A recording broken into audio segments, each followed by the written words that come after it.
Hi every one, welcome back. അപ്പോൾ എന്തൊക്കെയുണ്ട് വിശേഷം? എല്ലാവരും സുഖമായിട്ടിരിക്കുന്നു. അപ്പോഴത്തേ നമ്മുടെ വീട്ടിൽ കുറച്ച് ചെറിയ തക്കാളി ഉണ്ടായിട്ടുണ്ടായിരുന്നു. പിന്നെ നമ്മൾ എന്തെങ്കിലും നട്ടിട്ട് അതിനകത്ത് എന്തെങ്കിലും പച്ചക്കറിയൊക്കെ ഉണ്ടാകുമ്പോൾ നമുക്ക് മനസ്സിന് ഭയങ്കര സന്തോഷമായിരിക്കുമല്ലോ. അപ്പോഴത്തേ ഞാൻ ആ ചെറിയ തക്കാളിയൊക്കെ പഴുത്തതൊക്കെ എടുത്തിട്ടുണ്ട്.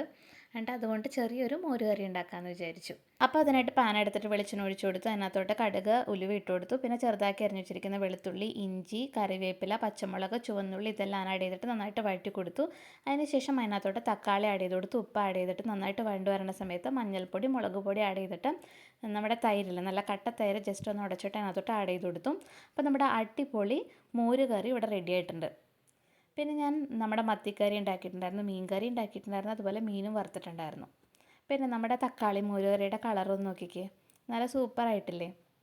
നമ്മുടെ വീട്ടിലുണ്ടായ പച്ചക്കറി കൊണ്ട് കറി ഉണ്ടാക്കിയിട്ടുണ്ടെങ്കിൽ തന്നെ അതിന് നല്ല സൂപ്പർ ടേസ്റ്റ് ആയിരിക്കും, ഇല്ലേ?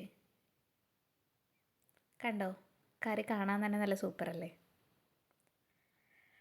പിന്നെ എല്ലാവരും ചോദിച്ചിട്ടുണ്ടായിരുന്നു പാച്ചു എവിടെയാണ് ഫുട്ബോൾ കോച്ചിങ്ങിന് പോകുന്നതെന്ന്.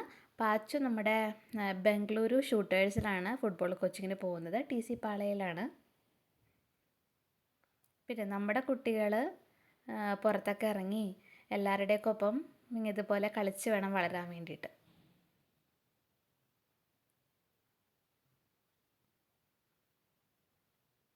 അവർക്കതൊരു എൻജോയ്മെൻ്റ് ആണല്ലോ. പിന്നെ പാച്ചുവിന് ഓറിയൻ മാളിൽ പോകണമെന്ന് പറഞ്ഞിട്ടുണ്ടായിരുന്നു. അപ്പം ഞങ്ങൾ എല്ലാവരും കൂടെ ജസ്റ്റ് ഒന്ന് കറങ്ങാൻ വേണ്ടിയിട്ട് ഇറങ്ങിയതാണ്. നമുക്ക് മനസ്സിനൊരു സന്തോഷം. അപ്പോൾ അവന് ഫുട്ബോൾ വേണമെന്ന് പറഞ്ഞായിരുന്നു. അപ്പോൾ ഡെക്കാത്തലോണിൽ കയറിയിട്ടൊരു ഫുട്ബോളൊക്കെ വാങ്ങി. അപ്പോഴത്തേ അവൻ ഫുട്ബോൾ വെച്ചിട്ട് കളിച്ചുകൊണ്ടിരിക്കുന്ന സമയത്ത് വേറൊരു കുട്ടി വന്നിട്ടത് വാങ്ങിക്കാൻ നോക്കിയതാണ്. പിന്നെ ഞങ്ങൾ അവിടെയൊക്കെ കുറച്ച് നേരം മാളിലൊക്കെ കറങ്ങി നടന്നു. പിന്നെ കുറേ ഫോട്ടോസും വീഡിയോസൊക്കെ എടുത്തു. നമ്മൾ ഫാമിലിയൊക്കെ ആയിട്ട് ഇടയ്ക്കൊക്കെ ഇതുപോലെ പുറത്തൊക്കെ പോവാം. പിന്നെ പുറത്തുള്ള ആൾക്കാരെയൊക്കെ ഇങ്ങനെ കാണാം. പിന്നെ മാളിലൊക്കെ ഇങ്ങനെ ഒത്തിരി സാധനങ്ങളും ഒത്തിരി ഷോപ്പൊക്കെ ഉണ്ടാവുമല്ലോ, അവിടെയൊക്കെ ഇങ്ങനെ വായലിട്ട് നോക്കി നടക്കാം. അതൊക്കെ മനസ്സിലൊരു എൻജോയ്മെൻറ്റ് തരും നമുക്ക്. പിന്നെ പാച്ചുവിന് അപ്പോഴേക്കും വിശപ്പിൻ്റെ വിളി വന്നു.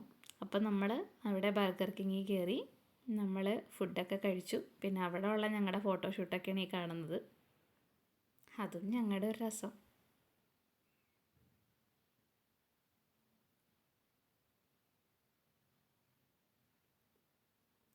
പിന്നെ പാച്ചുവിന് ഫുട്ബോളൊക്കെ കിട്ടിയതിൻ്റെ സന്തോഷത്തിലാണ്.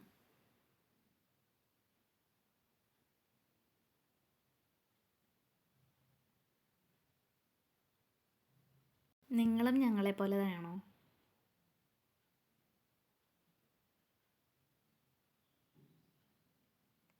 പിന്നെ അതെ, അപ്പോഴേക്കും ഫുഡൊക്കെ വന്നു.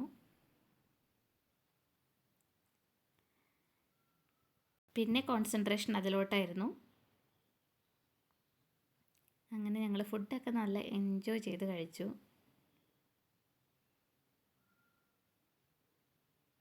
പിന്നെ നമ്മുടെ കസിൻസ് ഒന്നും തന്നെ ബാംഗ്ലൂരില്ല, എല്ലാവരും നാട്ടിലാണ്.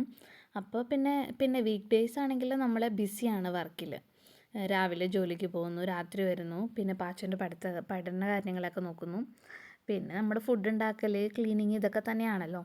പിന്നെ വീക്കെൻഡും ക്ലീനിങ്ങും കാര്യങ്ങളൊക്കെ ഉണ്ടാവും. പിന്നെയെന്ന് വെച്ചിട്ടുണ്ടെങ്കിൽ നമ്മുടെ വീക്ക് ഡേയ്സ് നമ്മൾ ഫുൾ ബിസിയാണല്ലോ. അപ്പോൾ വീക്കെൻഡ് നമ്മളൊന്ന് മൈൻഡൊക്കെ ഒന്ന് റിഫ്രഷ് ആവാൻ വേണ്ടിയിട്ട് മിക്കവാറും നമ്മൾ മൂവിക്കൊക്കെ പോവും. അല്ലെങ്കിൽ നമ്മൾ ഇതുപോലെ എവിടെയെങ്കിലുമൊക്കെ കറങ്ങാനൊക്കെ ജസ്റ്റ് പോവും. അങ്ങനെയാണ് ഞങ്ങളുടെ ഒരു ലൈഫ്. അപ്പോൾ എല്ലാവർക്കും thanks for watching. Bye bye.